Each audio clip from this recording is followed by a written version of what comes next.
right there is a scene from Washington, D.C. in the Columbia Heights neighborhood. People in D.C. are pissed. People in America are pissed. People in Ukraine are pissed at Donald Trump. People in Europe and across the world are pissed at this fascist Trump regime, which is weakness masquerading as strength and raw, unadulterated wannabe fascism as Donald Trump sucks up to Vladimir Putin and then just behaves like a 2-bit troll. You have Donald Trump making posts like this. Could somebody please inform Jerome Too Late Powell that he's hurting the housing industry very badly? People can't get a mortgage because of him. There is no inflation, and every sign is pointing to a major rate cut. Too late is a disaster. So Jerome Powell, the chairman of the Federal Reserve, is Donald Trump's new version of Dr. Fauci. It's who Donald Trump blames for his own failures. Donald, you said you were going to make everything affordable on day one. You said you would bring peace to Ukraine on day one. You said you would bring peace to Gaza on day one. You are a liar. You are a lifelong fraud and criminal. You are a felon. You are a sexual abuser, and you are behaving as such. So now you just want to throw Jerome Powell under the bus for your own failures. Then, of course, Donald Trump wants to go full fascist and say that he's going to destroy all of our museums in Washington, D.C. and across the country. Donald Trump posts, the museums throughout Washington, but all over the country, are essentially the last remaining segment of woke. The Smithsonian is out of control, where everything discussed is how horrible our country is, how bad slavery was, and how unaccomplished the downtrodden have been. Nothing about success, nothing about brightness, nothing about the future. Can we pause there for a second, Donald? Slavery was bad. Are you saying slavery was not bad? I don't even know what your next line means. How unaccomplished the downtrodden have been. What the hell are you even talking about? Museums, exhibits generally don't predict the future. They're not forward-looking. They're museums. They're usually about things that have happened predating the museum. That's usually the way they work. And I've been to those Smithsonian museums and museums across our country. And by and large, they tell about the successes of our country, but they're also honest about the failures of our country and problems that we've had in the country. But isn't it interesting that when, let's say, people want to get rid of Confederate statues because they celebrate the Confederacy, slave owners, people who wanted to destroy our country, then the Donald Trump and the MAGAs are like, you're destroying our history, you're destroying our past. No, we're not.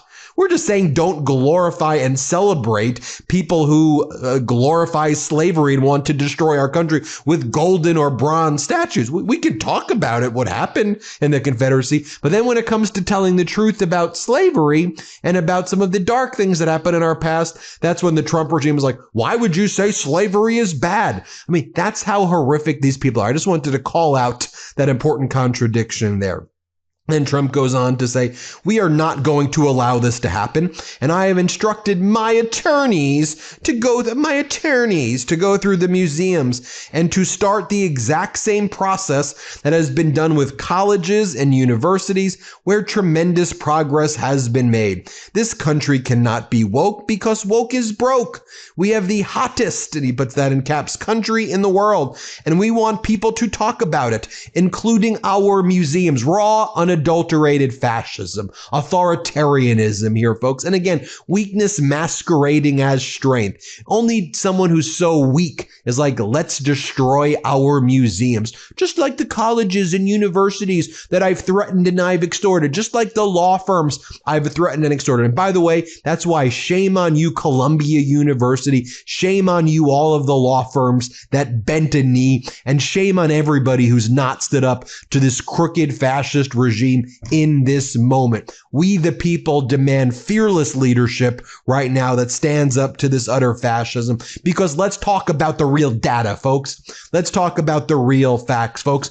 as people are getting disappeared off our streets, sent to concentration camps across our country, as the regime, the Trump regime, is building currently 1,000 concentration camps across the country. Donald, guess what? Inflation is surging. People are struggling to afford groceries, they're struggling to afford basic necessities at this point. So don't go and say inflation is done, inflation is gone. You are a liar and a lifelong fraud, and you're trying to defraud the people yet again. So why you fire all the people who put out job data and economic data.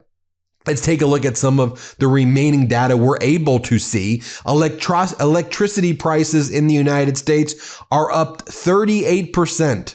38% in the most recent 5 years after being stable for the 5 years prior. U.S. bankruptcies just surged past 2020 pandemic levels. We went from the Wall Street Journal and The Economist and others calling America the envy of the world when it comes to the economy, the Goldilocks economy under President Biden, as inflation was going down to 2% and the Fed was able to cut rates because inflation was getting under control. Now bankruptcies are surging past 2020 pandemic levels. But what's Donald Trump talking about? Stupid and ugly windmills are killing New Jersey. Energy prices up 28% this year, and not enough electricity to take care of the state. Stop the windmills. Stop. You're blaming it on windmills and solar energy and saying that's the cause? Windmills, solar energy, alternative sources of energy are needed to help deal with the energy crisis. It's your attack on green energy because you think that green energy is woke and people who believe in climate change is woke. Now, what you are doing is so utterly reckless and setting the United States back so long. Here we have another headline from Bloomberg. Trump widens metal tariffs to target baby gear and motorcycles. Great work, Donald. Donald Trump stunned the logistic industry by widening steel and aluminum tariffs now to include more than 400 consumer items that contain the metals, such as motorcycles and tableware. So already while Americans are struggling, that's your move? Meanwhile, options traders see what's going on. They see the bankruptcies. They see Meta, Zuckerberg downsizing their AI division. We're seeing this AI bubble. We're seeing an overinflated stock market, a scam market that looks like a Trump meme coin. So option traders are bracing for a big tech sell-off with disaster puts. That's how they're hedging. India's Prime Minister Modi is moving away from the United States after decades of the United States cultivating a relationship with the world's largest democracy, India. Donald Trump just threw that all away. There's criticisms of India for sure. But India is the world's largest democracy. America worked hard, big market, one of the world's largest economies. And Donald Trump just pushed India towards China. Modi's now visiting Xi Jinping, which he hadn't done in like 7 years. They're going to develop and strengthen their relationship together. No wonder Americans look at our economy. Only 22% of Americans now say America's economy is doing well. The numbers don't lie, although Trump wants the numbers to lie. You take a look at the average monthly job growth. Normally a 35,000 average monthly job growth from May through June would be a 4-alarm labor market fire.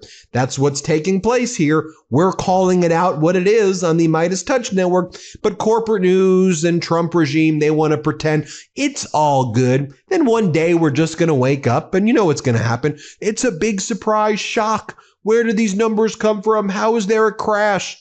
Because we see it. It's happening before our very eyes right now. But folks, the rich will get richer. Donald Trump's buddies like MAGA Republican Senator Rick Scott just disclosed that they were doing about $26 million in stock trades last year that they just disclosed now. Yep, they just legislate on the issues. $26 million in stock trades. By the way, Rick Scott, the MAGA Republican senator from Florida, Yeah, he was just involved in the biggest Medicaid and Medicare fraud criminal scandal in American history.